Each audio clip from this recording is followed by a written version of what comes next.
Hello friends, આપણે એક નવી કેસ સ્ટડી સાથે આજે આવ્યા છીએ, બરાબર છે। આ કેસ સ્ટડી છે એક કંપનીની। હવે આપણને ખબર છે કોઈ પણ કંપની છે એ પ્રાઇવેટ કંપની પણ હોઈ શકે અથવા તો ગવર્મેન્ટની કોઈ પણ કંપની પણ હોઈ શકે। ગવર્મેન્ટની કંપની છે, ધારો કે આપણને ખબર છે જીએસએફસી છે, આઈઓસીએલ છે, આઈપીસીએલ છે, ઓએનજીસી, અને પ્રાઇવેટ ક્ષેત્રની કેટલી બધી કંપનીઝ હોય, લાઈક મોટી મોટી કંપની અદાણી છે, રિલાયન્સ છે, એમની અંબાણીની, બરાબર છે, અથવા તો ઇન્ફોસિસ છે। આ બધી પ્રાઇવેટ કંપની ટાટા જેવી છે। તો એવી ઘણી બધી અલગ અલગ કંપનીઝ હોઈ શકે, બરાબર છે। તો એ ઇન જનરલ એક કંપનીની છે, એ કેસ સ્ટડીની વાત કરી છે। અહીંયા ડાયરેક્ટ કોઈ પ્રાઇવેટ ક્ષેત્ર અથવા તો ગવર્મેન્ટ ક્ષેત્ર એ રીતે નથી, બરાબર છે। હવે આપણે સૌથી પહેલાં આ કેસ સ્ટડીને સમજીએ। એ કેસ સ્ટડી શું કહેવા માગે છે એ તો કે Reena and her friends, Reena અને એમના કેટલાક મિત્રો છે એ એક કંપનીમાં ઇન્ટર્ન તરીકે કામ કરે છે। આપણને ખબર છે કંપનીની અંદર ઇન્ટર્નશિપ કરવા માટે મોકલતા હોય છે જે ટેકનિકલ બેકગ્રાઉન્ડમાંથી આવતા હોય છે એવા સ્ટુડન્ટ્સને, બરાબર છે। તો રીના અને એમના ફ્રેન્ડને કંપનીની અંદર ઇન્ટર્નશિપ તરીકે મોકલવામાં આવે છે। હવે આ કંપનીની અંદર એ 3 મહિનાથી કામ કરતા હતા। કેટલા? 3 મહિનાથી કામ કરતા હતા।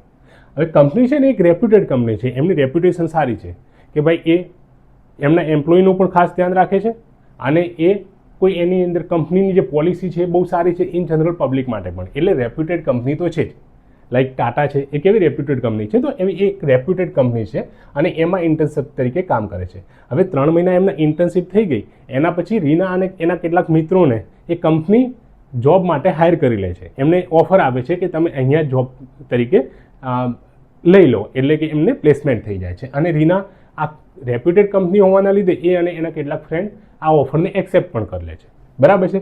અને એ ફૂલ ટાઈમ જોબ કરવા લાગે છે અહીંયા।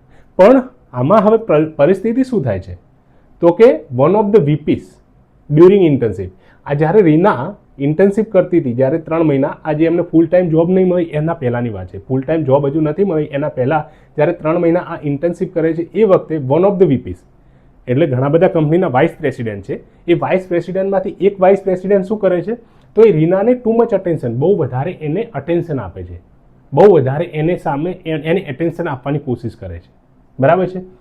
Extra effort to stop by Reena's cubicle and chat, બીજું એ એક્સ્ટ્રા એફર્ટ કરે છે, વધારે પડતા જ એફર્ટ કરે છે।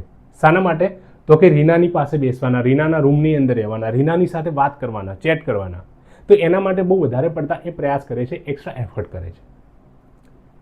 Also he try to connect on social networking site, એટલે સોશિયલ નેટવર્કિંગ સાઇટ આપણને ખબર છે ફેસબુક છે, ઇન્સ્ટાગ્રામ છે કે સ્નેપચેટ છે કે વોટ્સએપ છે, એ બધા એટલે કોઈ એમાંથી કોઈ એપ દ્વારા એ રીનાની સાથે સોશિયલ નેટવર્કિંગ સાઇટ પર કનેક્ટ થવાની પણ કોશિશ કરે છે। કનેક્ટ થવાનો મતલબ કે એને ફ્રેન્ડ રિક્વેસ્ટ મોકલવી અથવા સામેવાળી વ્યક્તિ એક્સેપ્ટ કરે છે કે એ વ્યક્તિ સામે થોડા મેસેજ કરવાની કોશિશ કરે છે, બરાબર છે। એટલે આ પરિસ્થિતિ બને છે ઇન્ટર્નશિપ દરમિયાન રીનાની સાથે એમના જે એક વીપી છે, વાઇસ પ્રેસિડેન્ટ છે કંપનીના, વાઇસ પ્રેસિડેન્ટ એટલે હાયરકીની અંદર સારી એક પોઝિશન કહેવાય, બરાબર છે। વાઇસ પ્રેસિડેન્ટ સૌથી ઉપર મેનેજર આવે છે, બરાબર છે, પણ એના નીચે અમુક વાઇસ પ્રેસિડેન્ટ પણ આવતા હોય છે, એટલે એ કંપનીની એક સારી પોઝિશન છે, બરાબર છે। તો એ માણસ વધારે અટેન્શન આપે છે, એક્સ્ટ્રા એફર્ટ કરે છે, એની પાસે બેસવાના, એની સાથે વાત કરવાના, બરાબર છે, અને સોશિયલ નેટવર્કિંગ સાઇટ્સ પર એને સાથે કનેક્ટ થવાના। આ રીનાને તો ખબર પડે જ છે, આ વસ્તુ રીના નોટિસ કરે છે, બરાબર છે। રીનાને નથી ખબર એવી નથી, રીનાને પણ ખબર પડી ગઈ છે।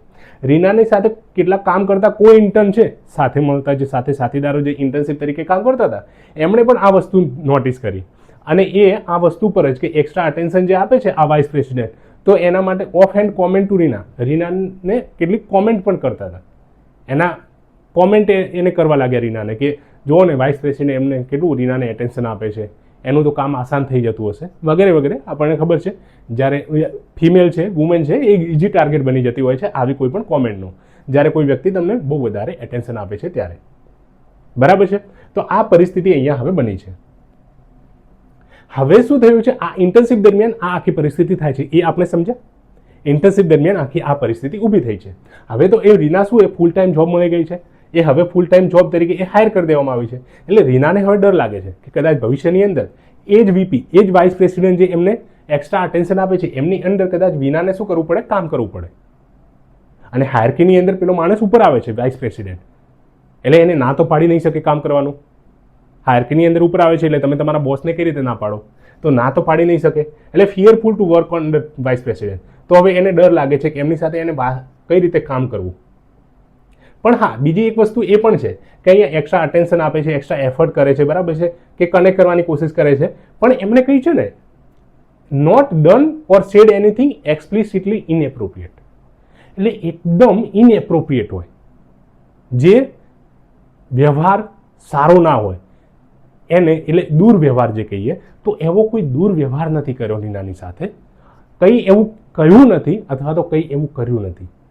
હવે દુર્વ્યવહારની અંદર તમે સમજી શકો કે અહીંયા શાની વાત કરે છે, એને ટચ કરવાની કોશિશ હોય અથવા એને ખરાબ મેસેજીસ મોકલતા હોય એ વ્યક્તિ, બરાબર છે. તો એવું કંઈ સેક્સ્યુઅલ હેરેસમેન્ટ જેને કહીએ છીએ આપણે, સેક્સ્યુઅલ હેરેસમેન્ટ છે એ હેરેસમેન્ટ અહીંયા કરવાની કોશિશ નથી કરી અથવા તો એવું કંઈ કહ્યું નથી. આ ખાસ છે અહીંયા, આ મેઇન જે સાર છે ને એ અહીંયા છે કે કંઈ એવું કહ્યું નથી અથવા તો કર્યું નથી, બરાબર છે. પણ હા, વસ્તુ શું થાય છે કે આ કો ઇન્ટર્ન છે એ નોટિસ કરે છે અને એ બધા ઓફ હેન્ડ કોમેન્ટ કરે છે એ રીનાને, એ ખરાબ કોમેન્ટ, ખરાબ એટલે કે ઇન ધ સેન્સ કે આવી કોમેન્ટ કરી રહ્યા છે કે એ વીપી એક્સ્ટ્રા ફેવર કરે છે અથવા તો એટેન્શન આપી રહ્યા છે. તો એનાથી રીના શું અનકમ્ફર્ટેબલ થઈ જાય છે, એ કમ્ફર્ટેબલ નથી રહેતી અને એના લીધે એનું કન્સન્ટ્રેશન, જે ધ્યાન રહેવું જોઈએ ને કામની અંદર, એ ધ્યાન પણ હવે ઓછું થઈ રહ્યું છે, બરાબર છે. એની એકાગ્રતા ઓછી થઈ રહી છે કામની અંદર અને એની કામની પ્રોડક્ટિવિટી ઓછી થઈ રહી છે. આટલું સમજ્યા? હવે બીજી વસ્તુ, આ બધી પરિસ્થિતિ છે એની અંદર કંપનીની પોલિસી શું છે? કંપની એમ કરે છે ઓપન એન્ડ ફ્રેન્ડલી એટમોસ્ફિયર, એટલે કંપની એવું કહે છે કે આ આપણે કંપની છે એ ફ્રેન્ડલી છે, અહીંયા તમને કંઈ પણ થાય છે વર્ક રિલેટેડ કે બીજા કોઈ ઇસ્યુ છે તો ગમે ત્યારે તમે નોટિસમાં લાવી શકો છો, તમે એમને કહી શકો છો. જ્યારે આ રીના અને એના ફ્રેન્ડ ખબર છે એ હાયર થઈ રહ્યા હતા ને, જ્યારે 3 મહિનાની એ ઇન્ટર્નશીપ પછી એમને ફૂલ ટાઈમ જોબ મળી એટલે હાયર કરવામાં આવ્યા, ત્યારે પણ મેનેજરે ડાયરેક્ટલી એમને કહ્યું હતું કે આપણી કંપનીની પોલિસી છે ઓપન અને ફ્રેન્ડલી, તમને વર્ક રિલેટેડ કોઈ પણ ઇસ્યુ હોય તો તમે ગમે ત્યારે આવી અને અમને કહી શકો છો, બરાબર છે. એટલું સમજ્યા? હવે આ પરિસ્થિતિની અંદર આપણે ક્વેશ્ચન છે કે અહીંયા રીનાને કયા કયા ડાયલેમાં કઈ મૂંઝવણો પડી રહી છે. રીનાની પાસે કયા ઓપ્શન છે કે એ શું કરી શકે છે, કયા એક્શન લઈ શકે છે, અને એ એક્શનના મેરિટ અને ડિમેરિટ, મેરિટ એટલે એના ફાયદા અને એ ગેરફાયદા, લાભાલાભ, એ પણ એને કહેવા પડશે દરેક ઓપ્શનના. અને લાસ્ટમાં બેસ્ટ કોર્સ ઓફ એક્શન, એટલે આમાંથી રીના અલગ અલગ ઘણા બધા 3-4 રસ્તા છે એમાંથી એક કયો માર્ગ એ અપનાવશે, બરાબર છે. અને એનું જસ્ટિફિકેશન પણ આપવું પડશે કે શા માટે એ માર્ગ એને અપનાવ્યો, બીજા બધા નહીં. ઓકે, આ પ્રકારની કેસ સ્ટડી છે. હવે અહીંયા તમે વિચારો, આ કેસ સ્ટડીની અંદર સૌથી પહેલાં તો આપણે કયા તો કે આ કેસ સ્ટડી શાના વિશે છે તો કે રીનાને જોબ પર આવતી મુસીબત, એટલે જોબનું જે અહીંયા કંપની છે, કંપનીનું વર્ક કલ્ચર છે ને, એ વર્ક કલ્ચર થોડું રીનાને ઇનએપ્રોપ્રિએટ લાગે છે. કેમ લાગે છે કે કંપનીના એક વાઇસ પ્રેસિડેન્ટ છે પોતાના પોઝિશનનો મિસયુઝ કરે છે ને એને રીનાને શું અનકમ્ફર્ટેબલ ફીલ કરવાય છે અને કન્સન્ટ્રેશન એની ઓછી થઈ રહી છે, બરાબર છે, એ રીનાની. અને આપણને ખબર છે સોસાયટીની અંદર મહિલાઓને ઇઝીલી કામ પર જવા માટે ઘરેથી પરમિશન મળતી હોતી નથી, એટલે રીના પણ ડરે છે કે કદાચ હું ડાયરેક્ટલી કંઈ વાત કરીશ આમાં તો એના અગેન્સ્ટમાં કદાચ આંગળી ઉઠી શકે છે. આવું ઘણી બધી મહિલાઓ ફેસ કરતી હોય છે. એટલે આ સિચ્યુએશનની અંદર જ્યારે એક મહિલાના પર સવાલ આવે છે તો ત્યારે કાયદાના દ્રષ્ટિએ પણ એક્શન લેતા મહિલા ડરતી હોય છે. એટલે એવી અહીંયા સિચ્યુએશન છે. તો આ સિચ્યુએશનની અંદર આપણે સૌથી પહેલાં સ્ટેક હોલ્ડર એટલે હિસ્સેદારો કોણ છે એ જોઈશું. તો સૌથી પહેલાં કોણ છે? રીના છે, એના ફ્રેન્ડ છે ઇન્ટર્ન જે છે એ છે, બરાબર છે. બીજું કોણ છે તો કંપની, એ કંપની પણ એક સ્ટેક હોલ્ડર છે, એટલે કંપનીના દરેક એમ્પ્લોય, દરેક વાઇસ પ્રેસિડેન્ટ અને બીજા બધા જ આમાં આવી જશે. પછી કોણ છે? વન ઓફ ધ વીપીસ, એટલે કંપનીના વાઇસ પ્રેસિડેન્ટ છે. બીજા કોણ છે તો કો ઇન્ટર્ન જે એમની સાથે રીનાની સાથે કામ કરતા હતા અને એના ફ્રેન્ડ જે સાથે કામ બીજા પણ કરે છે તો પિયર ગ્રુપ છે. પછી કોણ છે આમાં? કંઈ રહ્યું? કોઈ રહ્યું?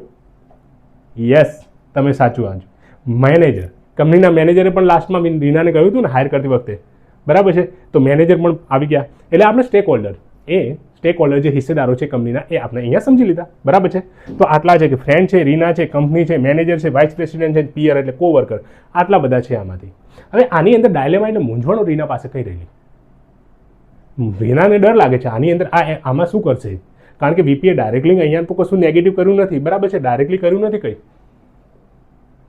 ડાયરેક્ટલી કર્યું નથી. તો હવે ડાયરેક્ટલી બોલવું કઈ રીતે, એટલે speaking of against fear of retaliation. પેલા માણસે કંઈ કહ્યું નથી, કંઈ એવું ખરાબ કહ્યું નથી, કંઈ ખરાબ એવું કર્યું નથી, બરાબર છે, જેના જે ઇનએપ્રોપ્રિએટ હોય, બરાબર છે. તો હવે એની અંદર જો રીના બોલવા જશે કંઈ તો કદાચ પેલો માણસ રિટેલિએશન કરી શકે છે અને એના લીધે નેગેટિવલી એ રીનાને અફેક્ટ થઈ શકે છે, બરાબર છે. પેલો માણસ રિટેલિએશન કરી શકે છે, બરાબર છે ને. તો આ સૌથી પહેલા એક પ્રોબ્લેમ છે રીનાને. બીજો રીનાની સામે કઈ મૂંઝવણ છે તો કે રીના અહીંયા મેનેજરને કહી દે તો મેનેજર શું ખરેખર એક્શન લેશે કે નહીં લે, એટલે ટ્રસ્ટ કંપની પર કંપનીની સિસ્ટમ પર ટ્રસ્ટ કરવો કે નહીં, અને ટ્રસ્ટ કરીશું અને કદાચ પણ પેલો માણસ જે મેનેજર છે અથવા તો કંપની છે બરાબર એક્શન નહીં લે તો રીનાનું વેલબિંગ છે એ સચવાય નહીં, બરાબર છે. તો એ રીનાની તકલીફ ઉલટા વધી જશે. એટલે શું trusting the system versus protecting herself, પોતાની જાતને પ્રોટેક્ટ કરવી, બરાબર છે. તો આ પ્રકારની એક સિસ્ટમ અહીંયા ઊભી થઈ શકે છે, બરાબર છે. આ પ્રકારની એક મૂંઝવણ રીનાના મનની અંદર ઊભી થઈ શકે છે. બીજું શું થઈ શકે છે અહીંયા, professional conduct versus personal comfort. Reena છે, રીના હવે નવી જોબ પર આવી છે એટલે નવા માણસને કેટલો ઉત્સાહ હોય અને કંપની રેપ્યુટેડ છે, રીનાને પ્રગતિ પણ કરવી છે, કંપનીની અંદર પ્રોગ્રેસ કરવી હશે. કોઈ પણ માણસ છે કંપનીની અંદર એને પ્રોગ્રેસ થાય ફ્યુચરની અંદર, બરાબર છે, એ માણસ એ રીતે વિચારી જાય. તો એટલે પ્રોફેશનલ કન્ડક્ટમાં રીનાને આગળ જવું છે એકદમ પ્રોફેશનલી, જે વ્યવહારિક રીતે જે જોઈએ ને એને વ્યવસાયિક દ્રષ્ટિએ એનું કન્ડક્ટ એટલે એનું આચરણ એને બેસ્ટ કરવું છે, જેનાથી એને પ્રમોશન પણ મળે, કંપનીની અંદર એનું નામ સારું થાય અને એની પ્રોડક્ટિવિટી પણ વધે. પણ અહીંયા તકલીફ શું આવે છે તો કે પેલો માણસ એક્સ્ટ્રા અટેન્શન આપે છે અને એના લીધે એના ફ્રેન્ડ કોમેન્ટ કરે છે, એના લીધે એ અનકમ્ફર્ટેબલ થઈ રહી છે. એટલે કમ્ફર્ટ જે એને મળવું જોઈએ ને પર્સનલ કમ્ફર્ટ, એ પર્સનલ કમ્ફર્ટને અસર કરી રહ્યું છે. અહીંયા કન્સન્ટ્રેશન એનું ઓછું થઈ રહ્યું છે, પ્રોડક્ટિવિટી એની અહીંયા ઘટી રહી છે. યસ, આ બધી વસ્તુઓ આપણે લખવાની છે, બરાબર છે. તો આ એક અહીંયા ડાયલેમા છે અહીંયા, બરાબર છે. બીજું વાઇસ પ્રેસિડેન્ટ બેડ ઇન્ટેન્શન ઓર ઓવર થિંકિંગ. ઘણીવાર એવું પણ થાય ને કે આ કો ઇન્ટર્ન કહે છે એટલે એનો મતલબ એવો નહીં કે સાચો જ થઈ ગયો. શું ખબર કે પેલા વાઇસ પ્રેસિડેન્ટ છે એમની સિસ્ટર છે એ રીના જેવી લાગે છે અને હવે નથી રહી, તો એના લીધે કદાચ આને રીનાને એ રીતે કોશિશ કરે છે કે એની સાથે વાત કરવું એટલે સિસ્ટર જેવું ફીલ થાય. એટલે મતલબ એવું ઇન જનરલી હોતું નથી, ઇન્ટેન્શન સામેવાળી માણસનો ખબર પડી જાય આપણને, બરાબર છે. પણ આ જસ્ટ કહેવાની એક વાત છે, બરાબર છે. એટલે એવું થઈ શકે ઘણીવાર કે આપણને પેલું થઈ જાય, મિસકન્સેપ્શન થઈ જાય. તો રીનાને શું ખબર અહીંયા મિસકન્સેપ્શન થઈ ગયું હશે કે ખરેખર સામેવાળા વ્યક્તિ એટલે વીપીનો આ ઇન્ટેન્શન જે હું સમજું છું એ પ્રમાણે જ છે કે પછી એ ખાલી વધારે ઓવર થિંકિંગ કરી રહી છે, વધારે પડતું થિંકિંગ વિચારી રહી છે રીના. એટલે આ પ્રકારની પણ એક મૂંઝવણ અહીંયા આવે કે ના આવે, વિચારો તમે, આવે અહીંયા, બરાબર છે. બીજી શું મૂંઝવણ આવી શકે છે, પ્રોગ્રેસ એસ્ટાઇમ ટુ વીપી. રીના ભવિષ્યની અંદર મહેનતી છોકરી છે સપોઝ, બરાબર છે, બહુ મહેનત કરે છે અને ભવિષ્યની અંદર કંપની એને હાયર કર્યા પછી એને એટલે શું વધારે કે એને કહેવાય પ્રમોશન આપી રહી છે કંપનીની અંદર, અથવા તો એનો પગાર સેલરી છે એ થોડી વધારી રહી છે, ઇન્ક્રીમેન્ટ આપી રહી છે, અથવા તો કોઈ પ્રોજેક્ટ વધારે એના ઓથોરિટીની અંદર આપી શકે છે, બરાબર છે, પાવર વધારે આપી શકે છે. કોઈ પણ રીતે પ્રોગ્રેસ એની થાય કંપનીની અંદર તો પછી કોઈ પણ એને કોમેન્ટ કરવા લાગે કે આ તો પેલા વીપીના લીધે થઈ ગયું. એટલે મેં કીધું ને શરૂઆતની અંદર, મહિલા છે ઇઝી ટાર્ગેટ છે, મહિલા એકદમ કેવું છે ઇઝી ટાર્ગેટ છે, ઇઝીલી ટાર્ગેટ કરી દેવામાં આવે એને. કે સમાજની અંદર કોઈ મહિલા આગળ ગઈ છે ને તો ડાયરેક્ટ કોમેન્ટ કરવામાં આવે કે એ તો આવું હશે એના લીધે ઉપર ગઈ હશે, બરાબર છે. અહીંયા રીનાની સાથે એ વસ્તુ થઈ શકે છે, એટલે કે એની પ્રોગ્રેસ થઈ છે તો એ વીપીના કારણે પ્રોગ્રેસ થઈ છે કંપનીની અંદર એનું, એવું માની લેવામાં આવે, બરાબર છે. એટલે આ પ્રકારની મૂંઝવણ પણ ઊભી થતી હોય છે. Silence versus undesirable behaviour. હવે આવી પરિસ્થિતિની અંદર મોટાભાગની મહિલાઓ ચૂપ રહેતી હોય છે કંપનીની અંદર. તમે આપણી આજુબાજુ જોવાનું, કંઈ પણ આવું થાય છે ને સહન કરતી લેશે, કારણ કે શું હોય ઘણીવાર પોતાને એટલો સાથ ના મળતો હોય, અથવા સોસાયટી પેલી શું બહુ નેરો માઇન્ડેડ હોય, ઓર્થોડોક્સ વધારે હોય, જે રૂઢિવાદી. મહિલાઓની સાથે કંઈ પણ ખોટું થઈ જાય ને મહિલા એના અગેન્સ્ટમાં વોઇસ આપે ને, મહિલા એના અગેન્સ્ટમાં બોલે છે તો પણ એ મહિલાઓની ગલતી થઈ ગઈ. સમાજની અંદર વિચારો, રેપ કેસીસ થાય છે એની અંદર, રેપ કરનારો વ્યક્તિ સામેવાળો છે ને મુજરિમ છે, બદનામી એની થવી જોઈએ. જ્યારે પેલી છોકરીની બદનામી થાય છે એટલે આપણે રેપ વિક્ટીમનું ક્યાંય નામ નથી આપતા, બરાબર છે. એની જગ્યાએ નામ આપી દઈએ છીએ નિર્ભયા, એક ઓર નિર્ભયા, એક એવી ફરીથી નિર્ભયા હણાઈ આવા સમાજની અંદર, બરાબર છે. એટલે ખરેખર તો કલ્પ્રિટ તો કરનારો છે, સામેનો માણસ છે ખરાબ, બરાબર છે, પણ અહીંયા આવું થાય, ઉલટું થાય, બરાબર છે. એટલે ચૂપ રહે ને તો એના લીધે આવો ખરાબ બિહેવિયર આમનો આમ ચાલતો રહે. પેલા માણસને તો કંઈ નહીં, પણ ભોગ કોણ બને? તો એ રીના બને કંપનીની અંદર. ના તો એને એટેન્શન રહે, ના કમ્ફર્ટેબલ રહે. ઘણીવાર એવું થાય કે એના લીધે રિઝાઇન કરી દે માણસ, રાજીનામું આપીને ચાલ્યા જાય. રાજીનામું આપવું થોડું સોલ્યુશન છે. એ માણસ તમે જશો બીજા વ્યક્તિને પકડશે. મોન્સ્ટર લોકો એમનો સ્વભાવ થોડું બદલવાનો છે. એટલે આ પરિસ્થિતિ આપણે અહીંયા આ પ્રકારના ડાયલેમાસ છે, બરાબર છે. એટલે એ રીતે આપણે સમજવાના છે. હજુ ઘણા બધા ઓપ્શન હોઈ શકે છે રીનાની પાસે અહીંયા, પણ બહુ બધા ઓપ્શન નહીં લખવાના આપણે, બરાબર છે અહીંયા. કારણ કે આપણે છે ને 250 વર્ડ્સ અથવા 200 વર્ડ જેટલામાં પણ આપણે કેસ સ્ટડી પૂછ્યા છે એ પ્રમાણે આપણે અને દરેક પોઈન્ટને સરખો વેટેજ આપવાનો છે. હવે યાદ કરો આપણને કે ઓપ્શન હવે આપણને અહીંયા પૂછાય, ડાયલેમા પૂછાઈ ગયા, ડાયલેમા આપણે લખી દીધા. હવે ઓપ્શન પૂછ્યા છે અને ઓપ્શનના મેરિટ એન્ડ ડિમેરિટ એટલે લાભાલાભ, ફાયદો અને ગેરફાયદો એ પણ પૂછ્યો છે. તો આપણે 3-4 અહીંયા ઓપ્શન લખીશું. વિચાર કરી લો અહીંયા આના કરતાં મેં 4 ઓપ્શન લખ્યા છે, 4 કરતાં વધારે પણ ઓપ્શન હોઈ શકે છે, બરાબર છે.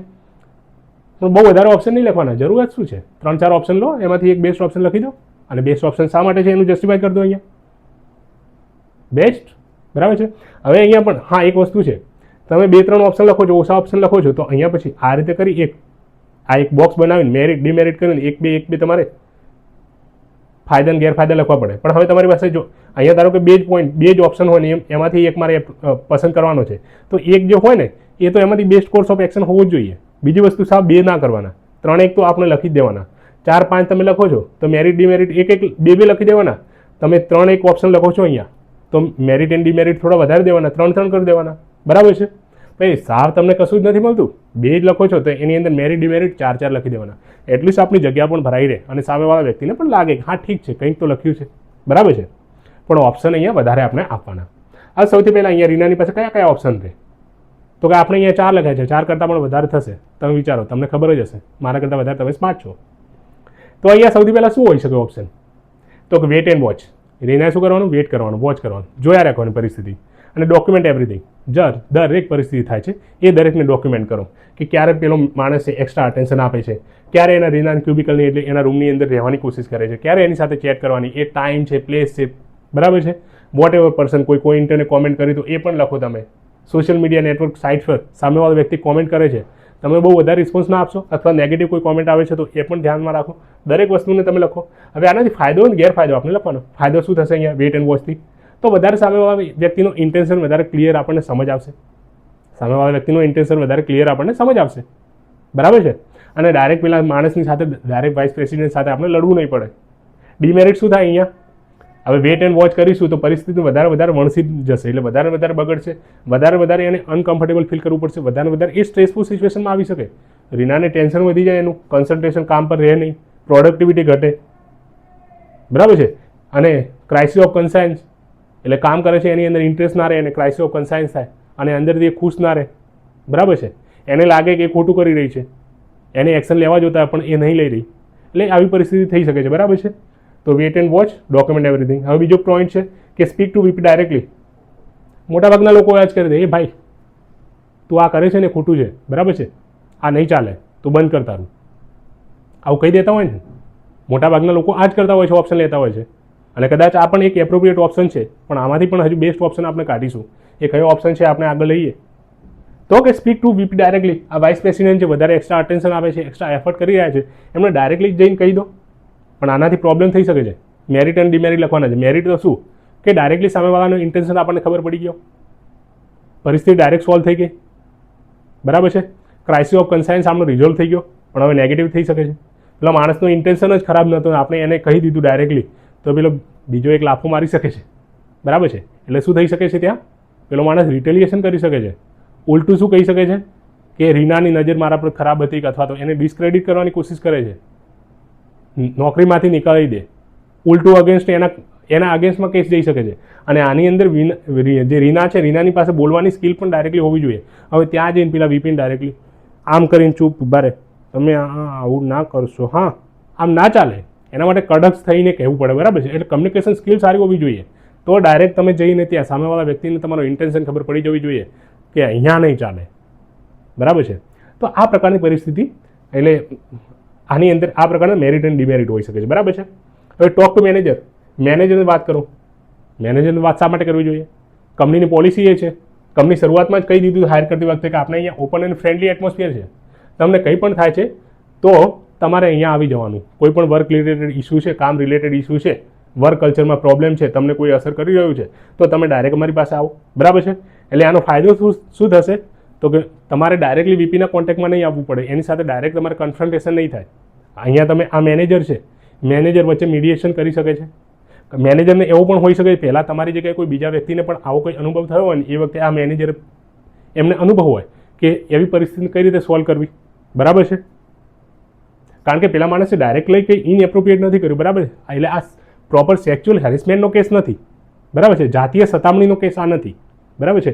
એટલા માટે તો મેનેજરની પાસે જઈશું તો વધારે આપણને સારું રહેશે. બરાબર છે? પણ નેગેટિવ શું થઈ શકે છે? અહીંયા નેગેટિવ એ થઈ શકે છે કદાચ વાત સમજવાની અંદર મેનેજરને ભૂલ થઈ જાય છો તો મિસકમ્યુનિકેશન થઈ શકે છે, મિસકન્સેપ્શન, અથવા સામેવાળો વ્યક્તિને ખબર પડી જાય તો પહેલાંથી પેલો સાવધાન થઈ જઈ શકે છે, વધારે રિટેલિએશન થઈ શકે છે, સિચ્યુએશન વધારે બગડી શકે છે. બરાબર છે? એવું પણ થઈ શકે છે. ફાયદો એ પણ છે કદાચ મેનેજરથી ડાયરેક્ટ સોલ્વ ના થાય સિચ્યુએશન તો HR ડિપાર્ટમેન્ટની અંદર જઈને પણ કમ્પ્લેન એમને પણ કહી શકે છે. બરાબર છે? અને પ્રોપર ઇન્ક્વાયરી કરી, પ્રોપર ઇન્વેસ્ટિગેટ કરી અને સામેવાળા માણસને સમજાવી શકે છે. એટલે એવી પણ પરિસ્થિતિ બની શકે છે. હવે લાસ્ટમાં એક ઓપ્શન એવો પણ છે કે ignore the attention, focus on work. ભાઈ જવા દો ને આ બધાનું ધ્યાન જ ના આપો ને. ઘણી બધી છોકરીઓ એવું પણ કરતી હોય, ધ્યાન જ ના આપે. બરાબર છે? ને પેલો ઓટોમેટિકલી પેલો પોતાના કામ પર ધ્યાન આપે, વર્ક પર. બરાબર છે? તો સામેવાળો વ્યક્તિ ધ્યાન આપવાનું છોડી દે. પણ એવું બહુ રેર થતું હોય છે. ઘણા માણસ તો એટલે માનસિક એટલા બીમાર હોય છે ને કે તમે ફોકસ એ માણસને ઇગ્નોર કરો ને તો એ બીજી રીતે કંઈક તમને હેરાન કરવાની કોશિશ કરે. એટલે વિકૃત માઇન્ડ હોય ને વિકૃત જ રહેવાનું, એકદમ ઇઝી નથી બદલવાનું. બરાબર છે? ગમે એટલી વેસ્ટવાળી જે પશ્ચિમના દેશોની અંદર એટલી હાઈલી એ પોતાને માને છે સિવિલાઇઝડ કન્ટ્રી, ડેવલપ કન્ટ્રી, ફૂલ સિક્યુરિટીવાળા, ત્યાં પણ કેસીસ બહુ પ્રોબ્લેમવાળા થાય છે. બરાબર છે? એટલે કોઈ જગ્યાએ કંઈ સેફ નથી. અને માણસનું વિકૃત જે મગજ હોય છે એ કંઈ એકદમ નથી સુધરવાનું. બરાબર છે? એના માટે હજારો વર્ષો લાગે. એટલે ignore the attention, focus on work, આ પ્રોપર એટલે આ કરવાય કે ના કરાય એના મેરિટ એન્ડ ડિમેરિટ આપણે જોઈએ. બરાબર છે? એ પણ લખવાના. અહીંયા મેં નથી લખ્યા, એક આ તમને ખાલી સમજાવવા માટે, કારણ કે આ બધું હું લખવા જઈએ તો આની અંદર આવે નહીં અને આપણે એક્સ્ટ્રા ટાઈમ લાગે. બરાબર છે? તો મેરિટ એન્ડ ડિમેરિટ આમાં પણ આપણે લખવાના. મેરિટ શું, ફાયદા શું થાય અહીંયા? સામેવાળા માણસને કદાચ પછી તમે અટેન્શન નથી આપતા તો એ માણસ ઇન્ટરેસ્ટ તમારા અંદર છોડી દે. બરાબર છે? એવું પણ થઈ શકે છે. તમે ડાયરેક્ટ એની સાથે માણસની સાથે લડાઈ ના થાય. નેગેટિવ શું થાય અહીંયા? પેલો માણસ બીજા કંઈક વે શોધે, ઓલ્ટરનેટ, સિચ્યુએશન વધારે બગડી શકે છે, અથવા તો આવીને આવી પરિસ્થિતિ વધારે ચાલી શકે છે. બરાબર છે? વધારે અનકમ્ફર્ટેબલ એને લાગી શકે છે. બરાબર છે? તમારી જગ્યાએ કોઈ બીજા વ્યક્તિને આવું પ્રોબ્લેમ કરી શકે છે. પેલા જે ફ્રેન્ડ છે એ બધાની કોમેન્ટ તમારા પ્રત્યે ચાલુ જ રહેશે, હજુ ચાલુ રહેશે. એટલે સિચ્યુએશન વધારે વણસતી રહેશે. તો આ બધા પરિસ્થિતિની અંદર આપણે રીનાને શું એડવાઇસ કરીશું અહીંયા કે બેસ્ટ કોર્સ ઓફ એક્શન શું છે? રીનાએ કયો આમ આ 4 પોઈન્ટમાંથી લેવો જોઈએ? હજુ પણ આમ તો પોઈન્ટ છે આની અંદર તમે કે રીનાએ રિઝાઇન કરીને જતા રહેવું જોઈએ, પણ રિઝાઇન ઓપ્શન નથી. રિઝાઇન કરશે રીના અહીંયા તો રીનાની જગ્યાએ કોઈ બીજી આવશે તો બીજીને એ રીતે હેરાન કરશે. બરાબર છે? એટલે એ કોઈ ઓપ્શન થોડી છે. તો એ વસ્તુ પણ આપણે અહીંયા લખી શકીએ છીએ. ઓકે, હજુ ઓપ્શન બીજો છે ડાયરેક્ટ ઇન્ટરનલ કમ્પ્લેન્ટ કમિટી. દરેક કંપનીની અંદર 10 કરતાં વધારે એમ્પ્લોય હોય ત્યાં prevention of sexual harassment act 2013ની અંદર બનેલો છે. એની અંદર જે કંપનીની અંદર 10 અથવા 10 કરતાં વધારે એમ્પ્લોય હોય એક કંપનીની અંદર એક ઇન્ટરનલ કમ્પ્લેન્ટ કમિટી બનાવવામાં આવતી હોય છે. અને એ ઇન્ટરનલ કમ્પ્લેન્ટ કમિટી એટલે અંદરની જે કમ્પ્લેન્ટ કમિટી હોય એમાં બહારના કેટલાક NGOના લોકો હોય, અલગ અલગ કર્મચારીઓ હોય એની અંદર, અને 50% કરતાં વધારે મહિલાઓ હોય. તો એમને કમ્પ્લેન કરવામાં આવે ને એમને 3 મહિનાની અંદર 90 દિવસની અંદર રિપોર્ટ આપવો પડે છે. અને રિપોર્ટ બની જાય એના 10 દિવસની અંદર જ કંપનીના એમ્પ્લોયરને સોંપવો પડે છે અને એના પર એ એક્શન લેવી પડે છે. બરાબર છે? પણ એ કેવા સેક્સ્યુઅલ હેરેસમેન્ટના કેસની અંદર. પણ અહીંયા તો એવું તો કંઈ થયું નથી. બરાબર છે? એટલે એ ઓપ્શન આપણે પ્રિવેન્શન ઓફ સેક્સ્યુઅલ હેરેસમેન્ટ જેવું છે નહીં તો એ કેસની અંદર આપણે જવું ના જોઈએ. બરાબર છે? પણ ઘણીવાર એ લખી દેવામાં આવે કારણ કે પાસ્ટની અંદર UPSCમાં આ રીતની કેસ સ્ટડી પૂછાય છે, પણ એ ડાયરેક્ટલી સેક્સ્યુઅલ હેરેસમેન્ટનો કેસ હતો કદાચ, એટલે એની અંદર ઇન્ટરનલ કમ્પ્લેન્ટ કમિટી પર જઈ શકાય તમારે. પણ અહીંયા એવી જરૂર નથી. અને કંપની પણ શું કહે છે કે ઓપન અને કેવું ફ્રેન્ડલી એટમોસ્ફિયર છે, એટલે તમે ડાયરેક્ટ મેનેજરને વાત કરો. તો આ 2 ઓપ્શન છે મને લાગે છે. VPને એક તો ડાયરેક્ટલી વાત કરવી જોઈએ અથવા મેનેજરને વાત કરવી જોઈએ. આ 2 ઓપ્શન સારા છે. પણ હવે VPને ડાયરેક્ટલી વાત કરવા જઈશું મેં શરૂઆતની અંદર વાત કરી એ રીતે કદાચ રિટેલિએશન વધારે થઈ શકે છે. બરાબર છે? એના કરતાં કંપનીની પોલિસી એ જ છે. કંપનીની પોલિસી શું છે કે કંપનીની પોલિસી બેઝ છે કે ઓપન અને ફ્રેન્ડલી એટમોસ્ફિયર એ ક્રિએટ કરે છે, બરાબર છે. અને કંપનીની એ પણ જવાબદારી આવે કે તમારે ત્યાં આવતો દરેક વિઝિટર, તમારા ત્યાં આવતો કોઈ પણ ઇન્ટર્ન કે કોઈ પણ નોકર હોય એ દરેકને પ્રોપર ત્યાં ફીલ થવું જોઈએ, એકદમ સેફ ફીલ થવું જોઈએ, બરાબર છે. અને સેફ ફીલ ના થાય તો એને ફીલ કરાવવા માટે કરી અને તમારે જે પણ વ્યક્તિ ઇનએપ્રોપ્રિએટ કરી રહ્યું છે તો એના અગેન્સ્ટમાં એક્શન લેવી જોઈએ. એટલે એજ પર કંપનીની પોલિસી પ્રમાણે આપણે અહીંયા બેસ્ટ કોર્સ ઓફ એક્શન હશે કે આપણે રીનાએ મેનેજરની સાથે વાત કરવી પડશે. એનાથી શું થશે? મેનેજરની સાથે વાત કરશે તો મેનેજર મીડિયેટ કરશે, એને અનુભવ હશે, એ HR ડિપાર્ટમેન્ટને વાત કરશે, એ વધારે એવિડન્સ કલેક્ટ કરશે, બરાબર છે, અને સામેવાળી વ્યક્તિને વાત કરશે. આનાથી રીનાનું છે એ વેલબિંગ પણ સચવાશે અને પ્રોફેશનલ ઇન્ટેગ્રિટી પણ કહેશે, પ્રોફેશનલ એની મેચ્યોરિટી પણ કહેવાય એ વસ્તુને, બરાબર છે. એટલામાં રીનાએ ઓબ્જેક્ટિવ એવિડન્સ જે કલેક્ટ કર્યા હોય એ એવિડન્સ પણ આપી દેવાના, બરાબર છે. એટલે પેલા લોકો વધારે સારી રીતે કામ કરી શકે. પ્લસ શરૂઆતની અંદર મેં અહીંયા VPની વાત કરતા હતા એ વખતે પણ કહ્યું કે રીનાએ પોતાની વાતની અંદર એકદમ કોન્ફિડન્ટલી વાત કરવું પડે કે સર આ જે થઈ રહ્યું છે કંપનીની અંદર, જે VP કરી રહ્યા છે એ ખોટું છે, એ મને બિલકુલ ગમતું નથી, એના લીધે મારા વર્કમાં પણ અસર થઈ રહી છે અને આ પ્રકારનું આચરણ આપણે ચલાવી લઈએ નહીં. એટલે કોન્ફિડન્ટલી બોલે તો પેલા મેનેજરને પણ સમજવું પડશે કે અહીંયા નહીં ચાલે એટલે એક્શન લેશે, બરાબર છે. અને એવું કહી શકે છે રીના, હા એ રીના એટલું જરૂર કહી શકે છે કે સર આમણે મને એક્સ્ટ્રા અટેન્શન આપવાની કોશિશ કરી છે, એક્સ્ટ્રા એફર્ટ કર્યા છે, બરાબર છે, કનેક્ટ કરવાની કોશિશ કરી છે, પણ એમણે મને કંઈ ઇનએપ્રોપ્રિએટ નથી કહ્યું, બરાબર છે. એના લીધે એ કેસને સેક્સ્યુઅલ હેરેસમેન્ટ જાતીય સતામણીનો કેસ ના સમજે, બરાબર છે, જાતીય સતામણીનો કેસ ના સમજે, આ પ્રકારનો કેસ સમજીને આ પ્રકારની જ એક્શન લે, સામેવાળા વ્યક્તિને સમજાવી દેવામાં આવે. અને રીનાને અહીંયા રિઝાઇન કરીને જવાની કોઈ જરૂર નથી, બરાબર છે. તો આ પ્રકારે આખી આપણે કેસ સ્ટડીને સમજી શકીએ છીએ, આ પ્રકારે આખી કેસ સ્ટડીને આપણે કરી શકીએ છીએ. મિત્રો ઇંગ્લિશમાં હું એ લખું છું, બરાબર છે, પણ પ્યોર ગુજરાતીની અંદર તમને સમજાવું છું એટલે તમે ગુજરાતીવાળા પણ સમજો, લખો, બરાબર છે. મારી એક્ઝામ મારે ઇંગ્લિશમાં લખવાની છે એટલે મારા માટે પ્રોપર નથી કે હું ગુજરાતીની અંદર દરેક શબ્દો લખું, બરાબર છે. અને મેં ગુજરાતીમાં ખાસા વર્ષથી શબ્દો લખ્યા નથી એટલે મારા માટે પણ એમાં સ્પીડ નથી આવતી એટલી બધી, બરાબર છે. તમે સમજી શકો, કન્ટેન્ટ બેઝ મળશે, અન્ડરસ્ટેન્ડિંગ તમને બેસ્ટ હશે, એની અંદર આપણું પ્રોમિસ છે, બરાબર છે. સપોર્ટ કરતા રહો અને આવી જ બેસ્ટ કેસ સ્ટડી સાથે આપણે આવતા રહીશું. Thank you so much.